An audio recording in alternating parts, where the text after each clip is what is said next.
Good afternoon. Today we're going to talk about cultural patterns, hybridity, and British culture in the movie Bandit Like Beckham. Next. Before we start our presentation, let us introduce ourselves. My name is Klarissa Yohanna. My name is Candra. And next, the first material will be presented by my partner. So first is, what is diaspora and hybridity? First is, I want to talk about diaspora. The term diaspora comes from an ancient Greek word meaning to scatter about. And that's exactly what the people of diaspora do. They scatter from their homeland to places across the globe, spreading their culture as they go. The word is now also used more generally to describe any large migration of refugees, language, or culture. Nowadays, scholars recognize two kinds of diaspora: forced and voluntary. Forced diaspora often arises from traumatic events such as wars, imperialistic conquests, enslavement, or from natural disaster. As a result, the people of a forced diaspora typically share feelings of persecution, loss, and desire to return to their homeland. In contrast, a voluntary diaspora is a community of people who have left their homelands in search of economic opportunity. They also maintaining close cultural spiritual links to their countries of origin, are less likely to wish to return to them permanently. So like they take pride in their shared experience and feel a certain social and political like strength in numbers. So in short, a diaspora is a large group of people with a similar heritage or homeland who have since moved out to places all over the world. Next is hybridity. So the term of hybridity has been used to describe a condition in which these boundaries of identity are crossed, resulting in illegitimate racial mixing. The anxiety over racial mixing or miscegenation led hybrids to be associated with disease and moral decay. The existence of intersexual relation, the illicit union of whites with blacks, also revealed a hidden colonial desire for the racial other. Robert Young, Colonial Desire, 1995. But more recently, according to OxfordReference.com, hybridity has been reappropriated by social and cultural critics. Its transformation into a positive condition of cultural change and creativity has attempted to challenge fixed or essentialist accounts of identity and culture. Next is Indian diaspora and hybridity in British society. The first group of Indians to arrive to the UK during the early 1950s was the Sikh community, many of whom were qualified doctors who had come to take up posts within the fledgling NHS. The first waves of immigrants to Britain in general were motivated by the fact that the British workforce had been decimated as a result of the Second World War. Because of that, India has the second largest diasporic population after China.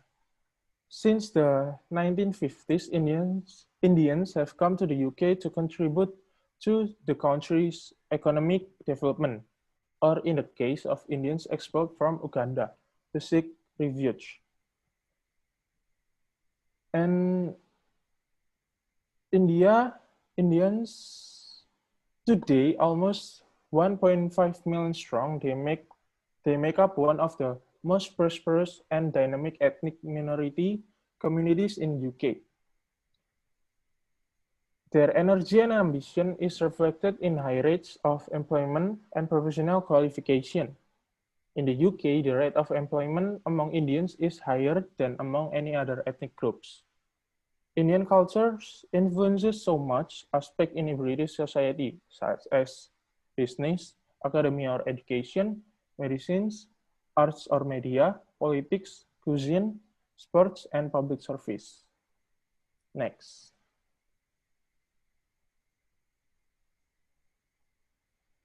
I'm going to explain the Indian diaspora's hybrid identity. So the second generation, those British Indians who grew up between the 1970s and the 1980s, they lived in and with two different worlds. So under the influence of British culture, the young people, they demanded more freedom for themselves, which is not the typical Indian culture, which results in the increasing tensions in the families. They were subject to the conflicting pressures. To elaborate this, they are not in a close connection with their ethnic communities or Indian organizations because often they feel like they're being understood or not supported, and they don't find the facilities there interesting. And they're also expected to integrate into the British society while still maintaining their identity as an Indian. But they still face discrimination and racism every day in their daily life. But despite all these difficulties, many young British Indians they coped by keeping the two spheres, school and home, separated. And with time, parents adapted and changed gradually.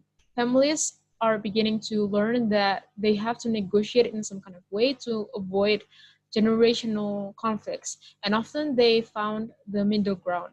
And even though the parents are still trying to hand down the Indian culture and values because they don't want to lose ties with their cultural root, teenagers generally hold a more favorable attitude towards English culture than to Indian traditions and customs. This is actually a natural consequence from the weakened ties to their homeland and their ethnic communities. Next. Next is characters cultural behavior analysis using Hofstede's value dimensions. Next. I am going to analyze one of the character, Jasminder Bamra, using individualism and collectivism and masculinity femininity dimensions. So first, in the movie, there are two cultures being depicted, Indian culture and British culture, and they're very different and created a lot of um, conflicts in Jasminder's lives. In Indian culture, it is oriented towards collectivism and group goals. Their pillar is traditional householding and the family. Indians are conservative and don't attempt to mix culturally. For example, in the movie, one of the most significant events is just sister wedding, which is Pinky. And although it's Pinky's wedding, it's not just about Pinky's and her soon-to-be husband. It's about the two whole families coming together, and that's why in the movie, prior to the wedding day, you can see a lot of rituals and parties that they hold that involves a lot of their relatives. Another example is Jess' mother who gets mad when Jess' behavior doesn't reflect Indian values and culture. And one thing that I acknowledge from this is that Jess' mother doesn't get mad for the sake of Jess.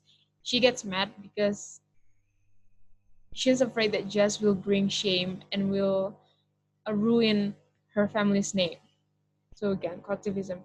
Also, Jess' mother also always teaches her daughters to always find an Indian man who shares the same value and tradition because she doesn't want to invite like an outsider, and that's why when Jess um is having like a relationship with her coach, which is a white person, it's become a problem and a conflict to her mother and Jess. While in British culture, it is definitely an individualistic one. Due to its high level of individual independence, goals and concepts of individuality over group goals.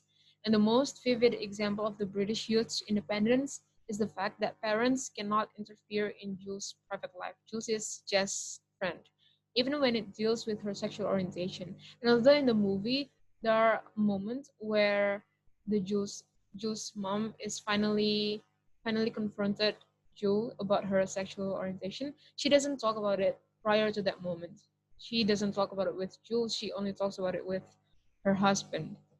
And other example is that Jules said that her mother doesn't support her soccer activity.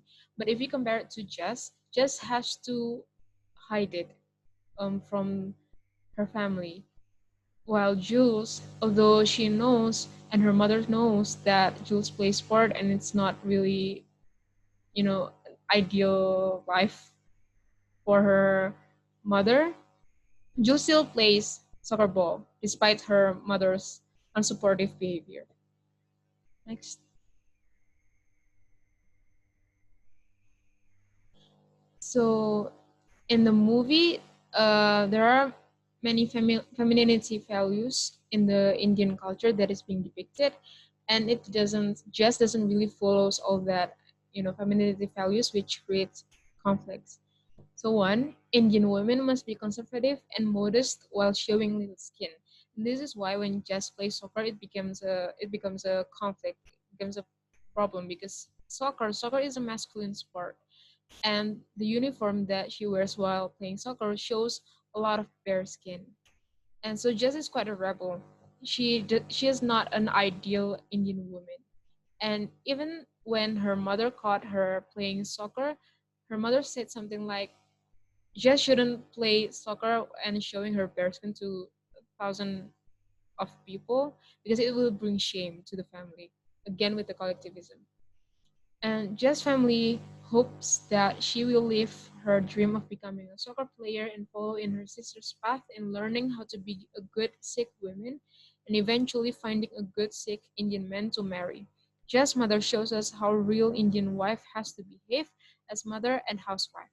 So in Indian culture, there is this ideal type of a good Sikh woman, which Jess doesn't find interesting.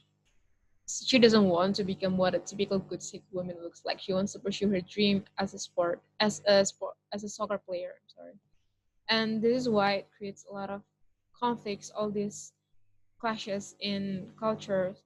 And even though we can see the generational conflict when Jess still, she's still um, she still joins the parties and the rituals, but we can see that in the movie she doesn't really enjoy it as much as her parents because she doesn't have that sense of closeness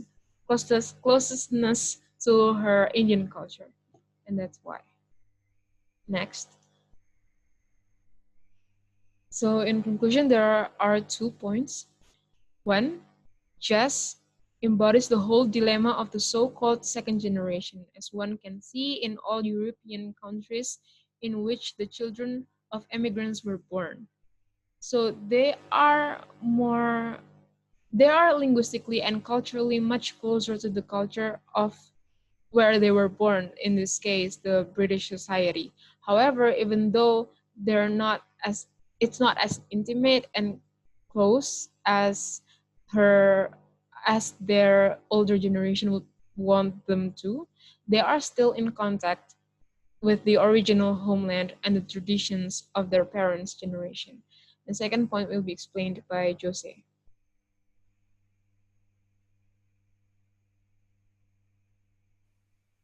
So the second point is, for this generation, it is necessary to make pioneering work to prevent prejudice on both sides, as Jess practiced in the movie.